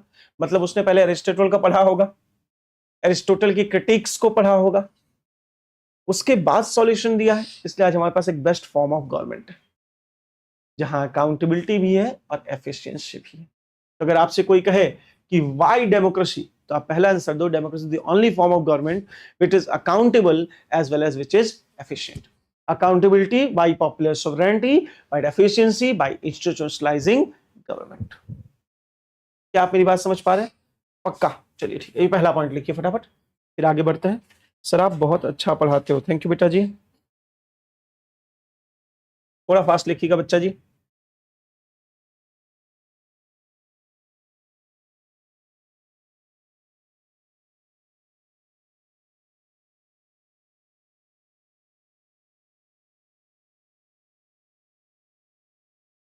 लिख लिया?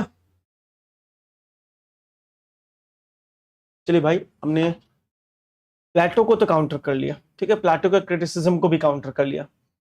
अब दूसरे क्रिटिसिज्म पे आते हैं। अगर आपको याद हो तो एरिस्टोटल ने एक और जॉन रॉल ने क्रिटिसिज्म दिया था। उन्होंने कहा कि अगर आप democracy is by nature chaotic, और कोई एक आदमी धीरे धीरे इतना पॉपुलर हो जाएगा कि वो दूसरे को मैनिपुलेट करके टायरेनिकल बन जाएगा। मतलब एक आदमी के हाथ में आप इतनी पावर नहीं दे सकते, in simple word. Machiavelli said no issue, sorry मैं क्या बोल रहा हूं, दीदी मैंने वही मना किया, मैकियावेली। अरे यार मेरे दिमाग से निकल रहा है एक नाम, गिव मी अ सेकंड। अरे सेपरेशन ऑफ पावर वाला कौन था? मॉन्टेस्क्यू। मॉन्टेस्क्यू मॉन्टेस्क्यू ने इसका एक प्रैक्टिकल सॉल्यूशन दे दिया। मॉन्टेस्क्यू को मिला why you want to have a centralised power. अगर सारी पावर किसी एक को दोगे तब वो किसी और को ओवर पावर करेगा ना। Better balance them out. समझना, उसने कहा कि लॉ बनाने की पावर किसी एक को दे दो, लॉ मेकर। इसे हमने कहा लेजिस्लेचर, ठीक है, बेस्ड ऑन पॉपुलर सोवरेनिटी, मतलब सबके सब इलेक्टेड होने चाहिए। They are directly accountable to the people only. एक बना दो executive class,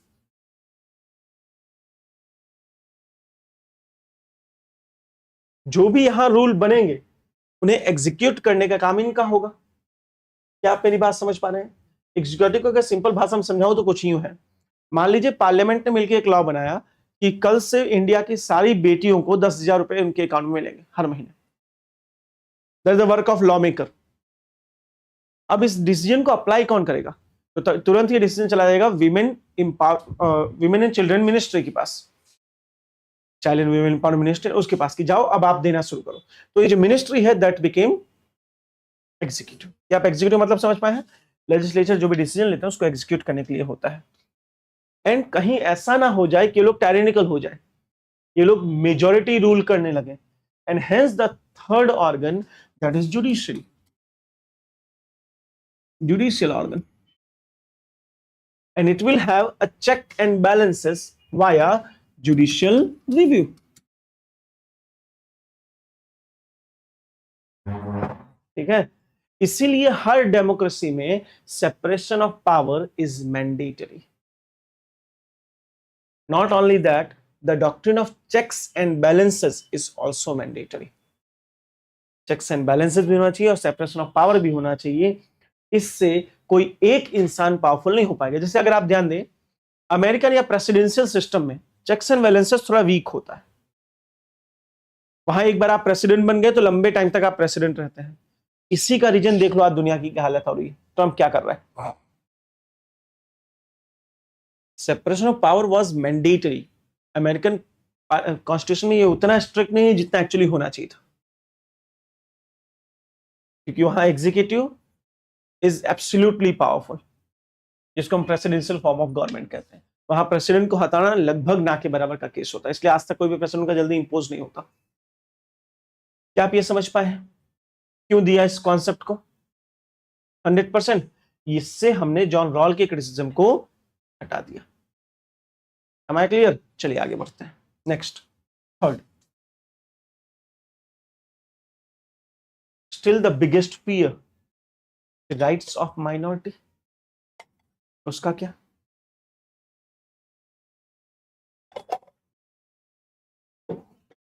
For that, all the modern democracies have a concept of fundamental rights. Fundamental rights, which is beyond the power of popular supremacy. मतलब legislator के power से बाहर कुछ fundamental rights दे दिए गए हैं माइनॉरिटी को.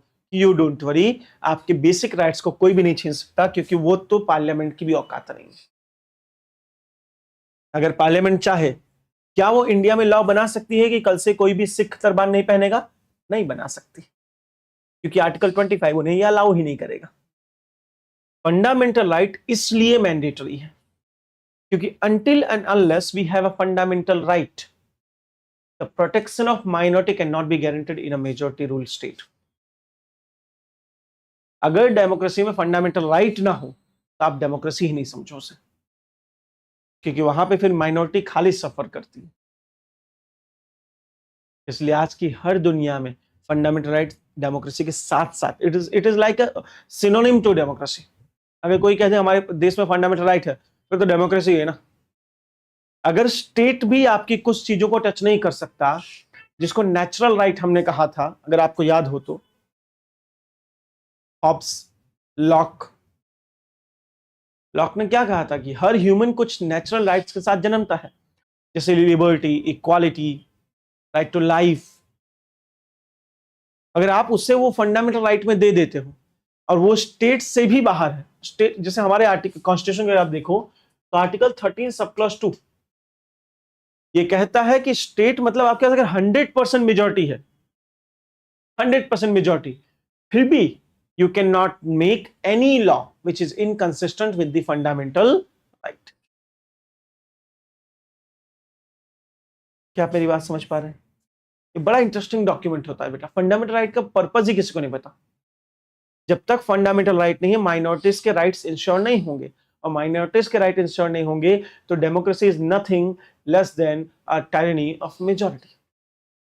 यहां टॉक्केविली की स्टेटमेंट सही हो जाएगी, but to make him false we have imbibed the concept of fundamental right. इसलिए अगर फंडामेंटल राइट को बहुत ध्यान से देखें, हर लाइन में आपको ये दिखता है.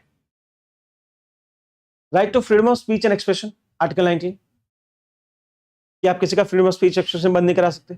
Right to equality, religious freedom 25 to 27. Minority के लिए स्पेशल राइट्स हैं, आर्टिकल 29 30, जो माइनॉरिटीज के राइट इंश्योर कर रहे हैं कि कितनी भी मेजॉरिटी आ जाए आप चिंता मत करो, just be the part of this constitution, we will protect you. And इतना ही नहीं, इससे बेसिक स्ट्रक्चर डॉक्ट्रिन में भी इंक्लूड कर दिया गया है. Secularism a basic structure doctrine, socialist a basic structure doctrine. ठीक है, कि अगर मेजॉरिटी चाहे तो भी वो इस चेंज को ना कर पाए. ठीक है, क्या आप कॉन्सेप्ट ऑफ फंडामेंटल राइट समझ पाए हैं? सेपरेशन ऑफ पावर क्यों होता है डेमोक्रेसी में?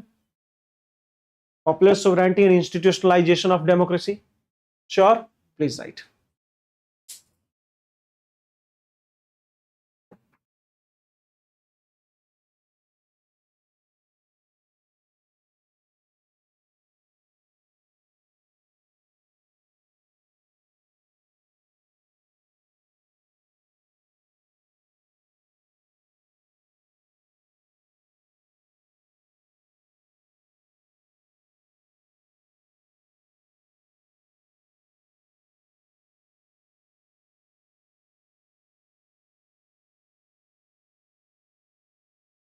आपका हो जाए तो मुझे बताइएगा, फिर हम आगे बढ़ेंगे.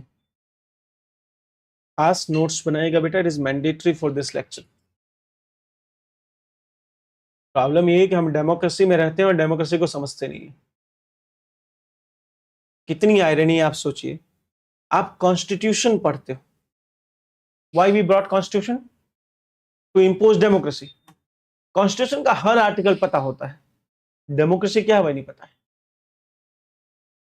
और पढ़ाते समय कुछ लोग क्या कहते हैं, सर ये तो बहुत डिटेल है, सर ये तो पॉलिटिकल साइंस का होता है, पॉलिटिकल थोड़ी है. पर नालायक, तुम कॉन्स्टिट्यूशन ही क्यों पढ़ रहे हो? फिर वो भी छोड़ दो जब तुमको डेमोक्रेसी नहीं अच्छी लगती तो, है ना. अब लिखिए arguments in the favour of democracy. Arguments in the favour of democracy.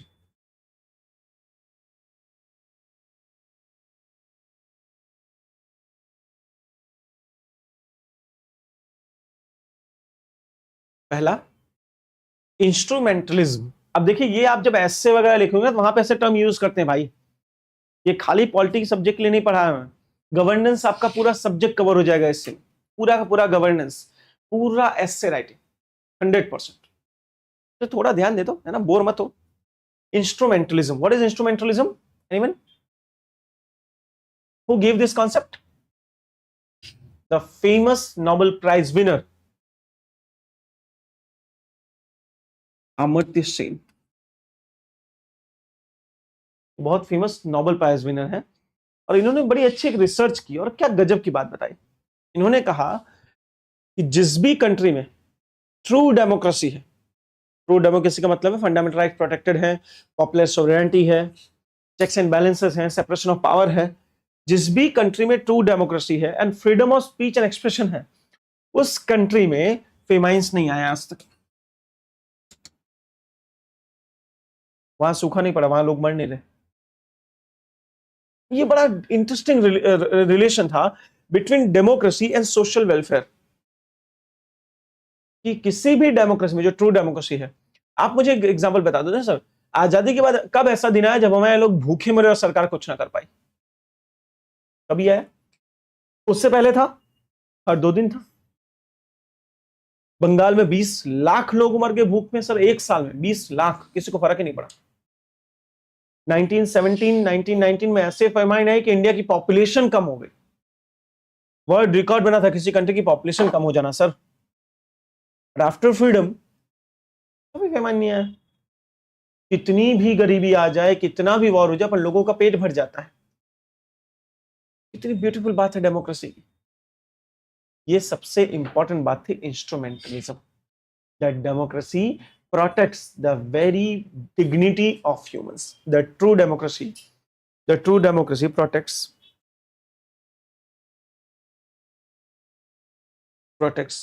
basic dignity with better outcomes.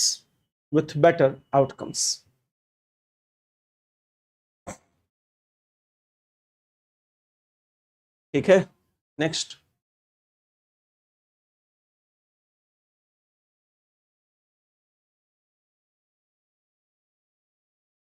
democracy brings deliberative democracy. अब ये क्या नया नाटक है deliberative democracy? मॉडर्न थिंकर्स ये मानते हैं कि डेमोक्रेसी सिर्फ इसलिए सस्टेन नहीं कर रही कि लोगों के पास राइट टू वोट है. डेमोक्रेसी एक्चुअली इसलिए सस्टेन करती है कि democracy is the only form of government where we have a platform for debate and discussion based on rationality. Rational मतलब ब्रेन पे बेस्ड डिबेट एंड डिस्कशन वो सिर्फ और सिर्फ डेमोक्रेसी प्रोवाइड करती है और कोई नहीं कर सकता, क्योंकि आप किंग के राज में किंग की बुराई नहीं कर सकते, सूली पे चढ़ा दिए जाओगे। आप चलो सिंपल एग्जांपल बताता हूं।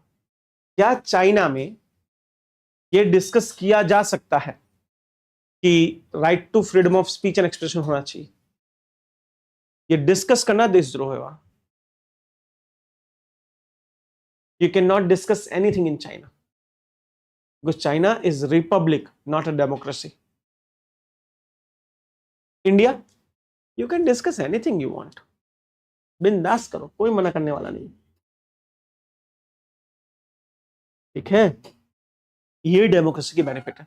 Democracy promotes rationality. जहां जहां डेमोक्रेसी है वहां वहां साइंटिफिक टेम्पर है, वहां साइंटिफिक डिस्कवरी है। नो डाउट डेमोक्रेसी एक ऐसा प्रोसेस जो कि थोड़ा स्लो है in decision making, but it is perfect in decision making, क्योंकि स्लो प्रोसेस ज्यादा बेटर रिजल्ट दे सकता है। Am I clear or not? Please write. The discussions are slow, but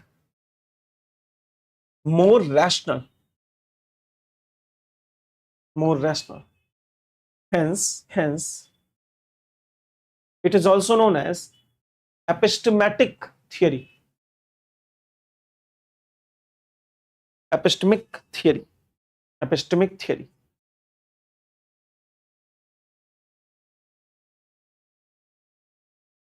ठीक है, तो डेमोक्रेसी के बहुत सारे बेनिफिट हैं। एक तो डिसीजन मेकिंग में चेक्स एंड बैलेंसेस होता है, स्लो डिसीजन एपिस्टेमिक थियरी है, मतलब डिसीजन मोर रैशनल होगा, लोगों के पास डेलिब्रेटिव डिस्कशन का टाइम मिलता है, इंस्ट्रूमेंटलिज्म है, मटेरियलिज्म है। ठीक है, now the last point, the core principle of democracy.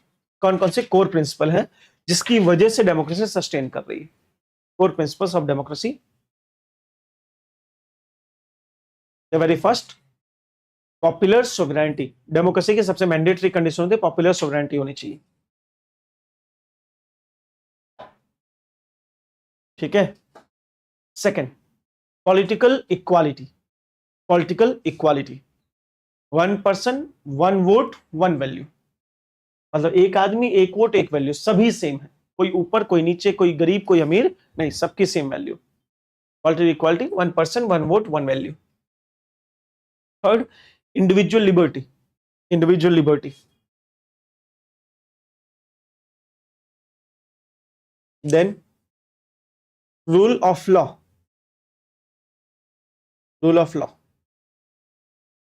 Then majority rule. Majority rule but protection of minority rights. But protection of minority rights. Complete. Protection of minority rights. तो यहां पे हमने डेमोक्रेसी के essential topic को touch कर लिया है कि what actually democracy and why we adopted democracy as a model. क्योंकि सबसे बड़ा क्वेश्चन जब मैं प्रीएम्बल पढ़ता हूं मेरे सामने यही रहता है, मैं ये सोचता हूं कि क्यों हमने डेमोक्रेसी एक्सेप्ट किया। जब सुभाष चंद्र बोस चाहते थे कि डेमोक्रेसी नहीं होनी चाहिए, इंडिया में ऑटोक्रेसी होनी चाहिए, किंग का रूल होना चाहिए, तो why we accepted democracy as a model of government. तो इसी को मैंने एक्सप्लेन किया कि why we accepted democracy as a model of government, क्योंकि India is a very diverse country. यहां इतनी माइनॉरिटीज हैं जो आप इमेजिन नहीं कर सकते, religious minority, linguistic minority, cultural minority. इसी सिस्टम में democracy is the only tool which can stay in a harmony. आपसे कोई कहे कि why India adopted democracy, because it best suited India's diversity. Without democracy you can not protect India's diversity. इसीलिए अगर आप माने ना माने, आपकी चॉइस है, India is the very few country in the world what is a successful democracy for these many years. हमारे यहां कभी आर्मी ने तख्ता पलट नहीं किया है। Respect for them, they have the capability but they are not doing so. वो पाकिस्तानी हर दूसरे दिन कर देते हैं। सो हमारी आर्मी पॉलिटिकल लीडरशिप की रिस्पेक्ट करती है with a very simple reason, क्योंकि इंडिया की फ्रीडम भी उसी तरह मिली है ना सर। आपको बड़ा इंटरेस्टिंग बात बता रहा हूं, जब नेवी की म्यूटिनिटी हुई थी 1946-47 की बात कर रहा हूं मैं, नेवल म्यूटिनिटी जिसको हम कहते हैं, नेवल म्यूटिनिटी ने कांग्रेस का, मुस्लिम लीग का, सबका फ्लैग लगाया हुआ था। Still Congress didn't supported naval mutiny. Congress ने नेवल म्यूटिनिटी को अपोज किया था। And what they said indisciplined navy और army is not acceptable, you must follow your political masters. और वो आज तक कंटिन्यू है। आज भी हमारी आर्मी नेवी उनके पॉलिटिकल मास्टर्स को मानती है, ना कि खुद कंट्रोल करने की ट्राई करती है। हमारी डाइवर्सिटी इतनी प्रोटेक्टेड है क्योंकि हमारे पास डेमोक्रेसी है जो हमने अडॉप्ट किया है। अब हम पढ़ेंगे कि इसके मॉडल्स कौन कौन से हैं, कैसे डेमोक्रेसी को लाया जा सकता है, ठीक है, क्योंकि आजकल तो वही मेन डिस्कशन में है। डेमोक्रेसी के प्राइमरीली 3 मॉडल होते हैं। पहले को हम कहते हैं डायरेक्ट डेमोक्रेसी,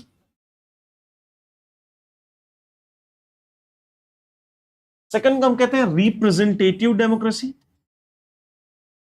और इनडायरेक्ट डेमोक्रेसी, और थर्ड को हम सोशल डेमोक्रेसी का नाम देते हैं। ठीक है, what is direct democracy? Sir, direct democracy is the oldest form of democracy. Greece के शहर एथेंस में, एथेंस एक बहुत फेमस किंगडम हुआ करती थी। एथेंस में एक मॉडल था जिसको हम सिटी मॉडल कहते हैं, सिटी स्टेट मॉडल। वहां हर सिटी अपने आप में एक किंगडम हुआ करती थी, और जहां पे लोग एक मीटिंग करते थे खुले में, एक पब्लिक हॉल होता था जहां पे मीटिंग होती थी, और सारे डिसीजन सभी मिलकर लेते थे। For any decision you wanted to take, सब मीटिंग हॉल में आते थे, वहां वोटिंग होती थी और वोटिंग से वो डिसीजन डिसाइड होता था। कोई रिप्रेजेंटेटिव, कोई पीएम, कोई सीएम नहीं, सभी लोग मिलकर करते थे। इसलिए एथेंस को एक ideal form of direct democracy माना जाता है। क्या आप मेरी बात समझ पा रहे बेटा? रुक जाओ, लिखवाता हूं। बट उसको हम डेमोक्रेसी नहीं मानते क्योंकि खाली मेन के पास राइट थे, स्लेव, वुमेन, इनमें से किसी के पास राइट्स नहीं थे। It was not inclusive, it was direct but not inclusive. ना वीमेन को इंक्लूड किया गया था, ना स्लेव्स को इंक्लूड कर गया था, ना पुअर्स को। खैर, रिच मैन वहां जाके डिसीजन लेते थे एथेंस में। Same to same political structure आपको कहीं और भी दिखता है, दैट इज इंडिया। वैशाली करके एक किंगडम हुआ करती थी हमारी, हमें वहां भी कुछ फॉर्म ऑफ डायरेक्ट डेमोक्रेसी देखने मिलती है। एंशिएंट था, 3rd सेंचुरी बीसी, आज से 2300 साल पहले। तब इंडिया में वैशाली किंगडम में कुछ ऐसे आपको फीचर्स देखने मिले थे जो कि डायरेक्ट डेमोक्रेसी के फीचर हुआ करते थे। ठीक है, but with time state became larger and larger. अब इंडिया, यूएसए, कनाडा जैसे बड़े देशों के लिए इस फॉर्म को फॉलो करना इज नियरली इम्पॉसिबल। इसलिए with time the next form of government grew. We tried to evolve something where people do not meant to vote for everything. They elect their representative, their voice, and that representative will vote for the law. इसी को हमने representative democracy कहा।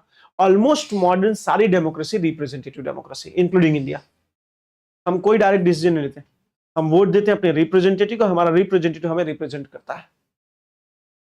आई hope you guys are clear with that. और what is social democracy? जहां पे main purpose social reform होता है, उसको सोशल डेमोक्रेसी हम कह देते हैं। ठीक है, चलिए थोड़ा और आगे बढ़ते हैं। अब एक एक को थोड़ा ध्यान से देखते हैं। डायरेक्ट डेमोक्रेसी के टूल्स क्या हैं, क्योंकि इस साल ये बड़ा इंपॉर्टेंट है राघव चड्ढा की वजह से।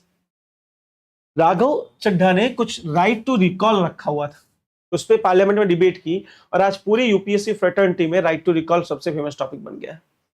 बट राइट टू रिकॉल के सिवाय क्या क्या मेथड, कैसे डायरेक्ट डेमोक्रेसी होती थी? तो सबसे पहला था referendum. What is referendum? Referendum is something that is conducted by the government. ये सबसे बड़ा आप डिफरेंस समझने की कोशिश करना। रेफरेंडम गवर्नमेंट करवाती है फॉर एनी पर्पस। जैसे मान लीजिए कल से इंडिया में एक लॉ लागू करना है कि सभी एक मैंडेटरी यूनिफॉर्म पहन के आएंगे, और गवर्नमेंट ने कहा कि ठीक है, लोगों से पूछ लो, और जब हम सभी वोट देने जाएं तो उसको कह दिया जाता है referendum. Referendum is always motivated by the government on specific issue law, constitutional amendment etcetera. जैसे कि Switzerland is the ideal example of direct democracy in the current scenario. Switzerland में आज भी आपको इस टाइप की डेमोक्रेसी मिलती है, कंप्लीट नहीं है, इनकम्प्लीट डेमोक्रेसी। वो कुछ मैटर्स पे वहां के लोग डायरेक्ट वोट देते हैं, साल में 4 बार वहां कम से कम 3-4 बार रेफरेंडम हो जाता है। कॉन्स्टिट्यूशन में कोई चेंज करना है, कोई बड़ा लॉ बनाना है, जाओ लोगों से पूछ लो, people will go, they will vote and they will decide. क्या आप रेफरेंडम समझ पाए बेटा? Direct people vote for the matter referred to them by the ruling government. Ruling government refer करती है, आप उस मैटर को करते हो। एक और एग्जांपल लेते हैं, जैसे मान लीजिए जूनागढ़ व्हाट इज स्टेट। तो अब जूनागढ़ के किंग चाहते थे कि जूनागढ़ को पाकिस्तान में मिला दिया जाए, तो गवर्नमेंट ऑफ इंडिया ने वहां रेफरेंडम करवाया, यहां पे एक स्टेट रेफरेंडम करवा रहा है और 96% population said we want to merge in India, और फिर हमने इंडिया में मर्ज कर लिया। तो कोई बड़े डिसीजन लेना हो, जैसे मर्जर हो गया या कॉन्स्टिट्यूशनल अमेंडमेंट हो गया, वहां पे रेफरेंडम करवाया जा सकता है in direct democracy. Second most important is initiation. Initiation is something that is beyond government's control. ये गवर्नमेंट नहीं करवाती, इवन ये गवर्नमेंट के कंट्रोल के बाहर की चीज है।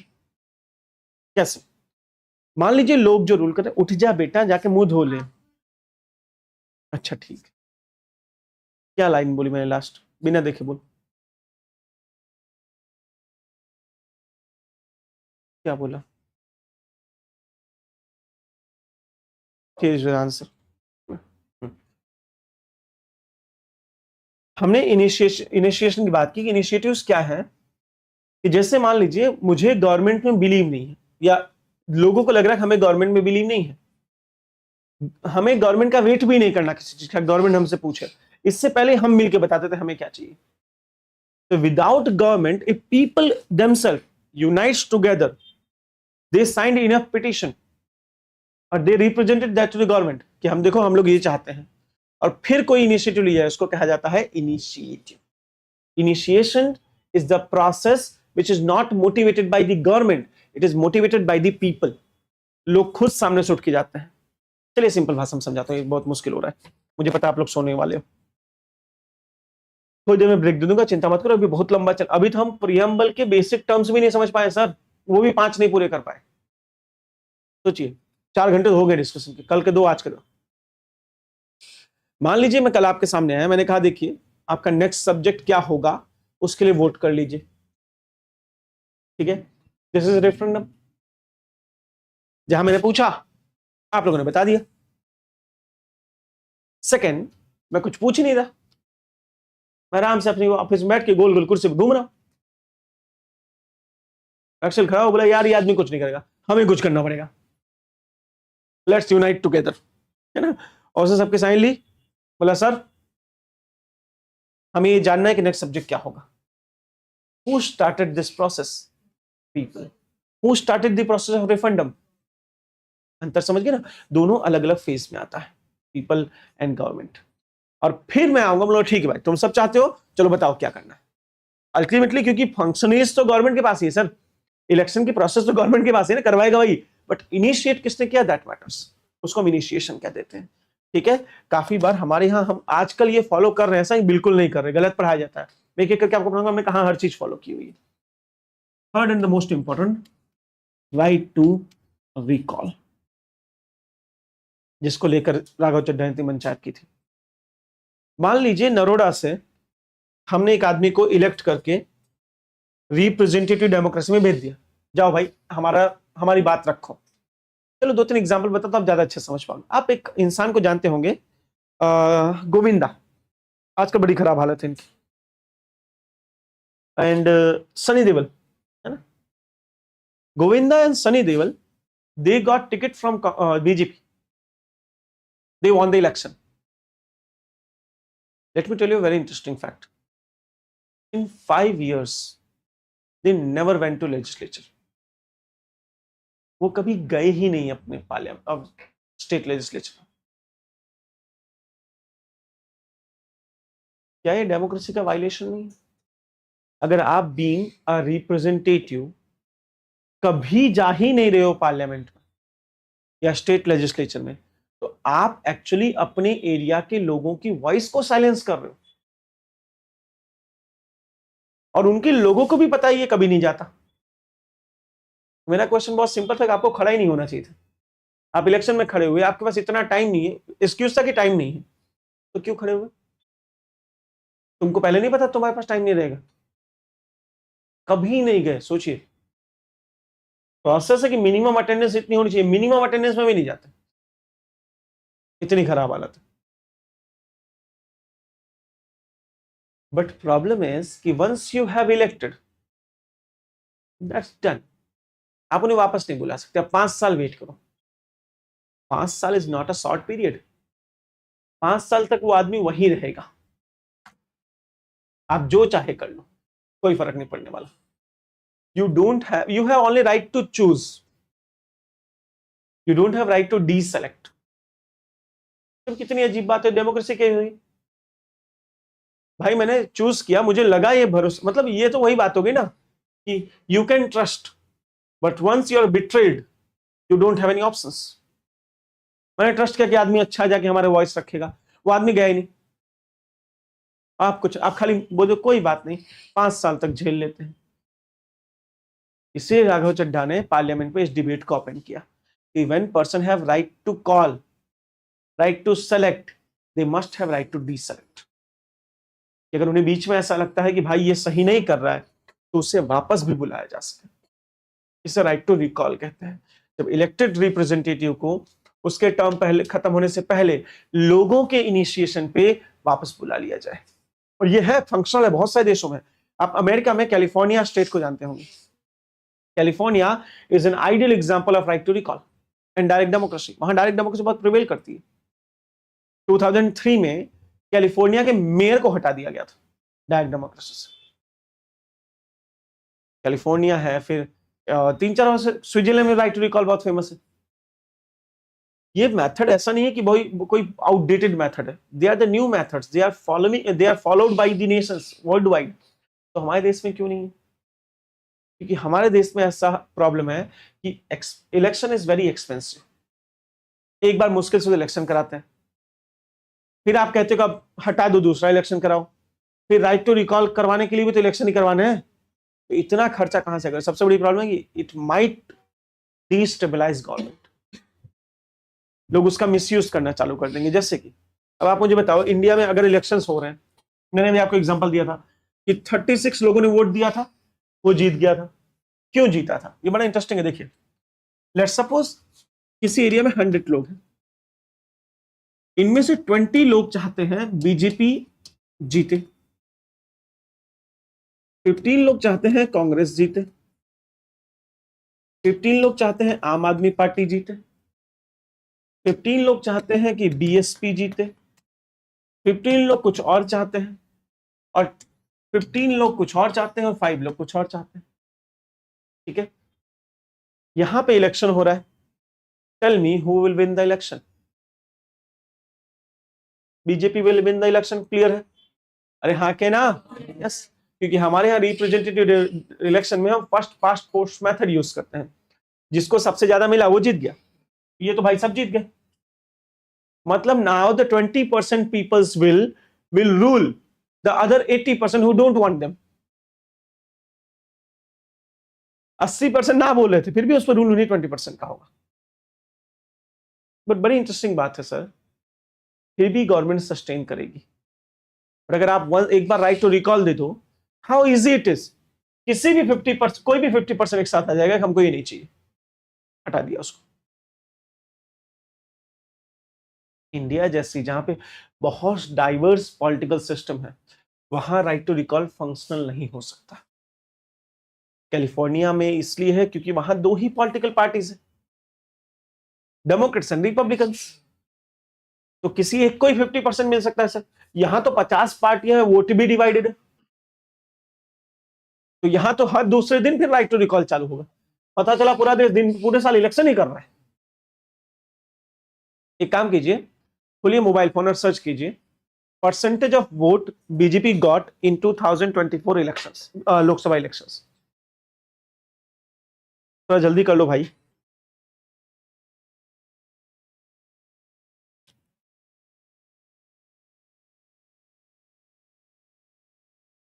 percent of votes BJP got in 2024 elections. कितना परसेंट है?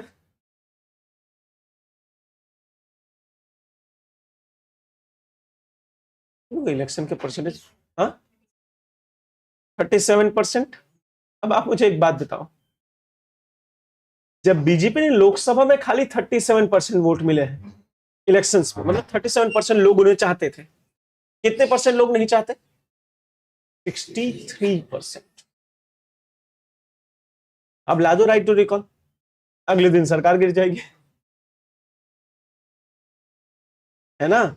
इसीलिए राघव चड्ढा जी ने जो पॉलिटिकल स्टंट किया है,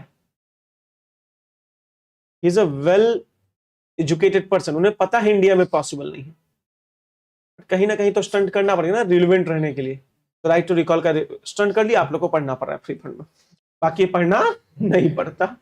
लॉजिक समझ गए आप? बट इसका मतलब ये नहीं कि इंडिया एब्सोल्युटली इसको डिनाई करता है। इंडिया डायरेक्ट डेमोक्रेसी को फॉलो करता है at level where it is possible. For example Panchayati Raj, municipalities, बहुत सारे स्टेट्स ऐसे हैं जिनमें direct democracy Panchayati Raj municipality में है। Even Panchayati Raj and municipality itself is a new form of direct democracy that is known as participative democracy.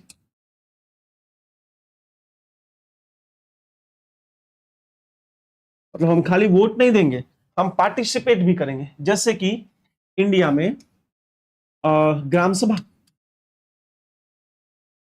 आप सबके गांव जाइए तो ग्राम सभा देखिएगा, जो भी 18+ वोटर्स होते हैं वो सभी के सभी ग्राम सभा में पार्टिसिपेट करते हैं। ग्राम सभा के पास सारे पावर्स हैं, वो बजट डिस्कस करती है, प्लान अप्रूव करती है, और उसी प्लान को सरपंच एग्जीक्यूट करता है।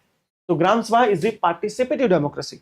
इंडियन पंचायती राज लेवल पे डायरेक्ट डेमोक्रेसी भी, इनिशिएशन भी और रिकॉल भी है, सब है।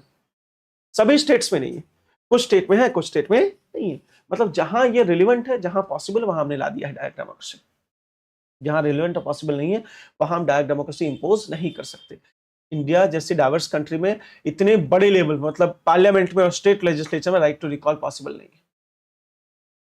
डिबेट का मुद्दा हो सकता है बट प्रैक्टिकलिटी नहीं है, सही है, ठीक है। आई होप आप डायरेक्ट डेमोक्रेसी समझ पाए होंगे। इनडायरेक्ट डेमोक्रेसी रिप्रेजेंटेटिव डेमोक्रेसी को कहा जाता है, जो हम सभी जानते हैं, जहां पे हम जाके अपने रिप्रेजेंटेटिव को पसंद करते हैं, representative will present us. Social democracy for the cause of society, ठीक है। इस तरह डेमोक्रेसी के वेरियस टाइप्स हैं। और ये जो टर्म डेमोक्रेसी हमने देखा इंडियन कॉन्स्टिट्यूशन में, अब आप समझ पाए होंगे कि प्रियम्बल में क्या एक्सप्रेस करना चाहते हैं। प्रियम्बल का डेमोक्रेसी एक्सप्रेस करना चाहता है कि India having the popular sovereignty, India is having the political equality, India is having the social equality, then welfare state, rule of law, ठीक है। ये सारी चीजें हमारी उस डेमोक्रेसी में छुपी हुई है। Clear? Let's take a short break and we will be back again. आज तो 12 बजे तक है ना? We will be back again with other topics, क्योंकि अभी तो रिपब्लिकन बाकी रह गया है।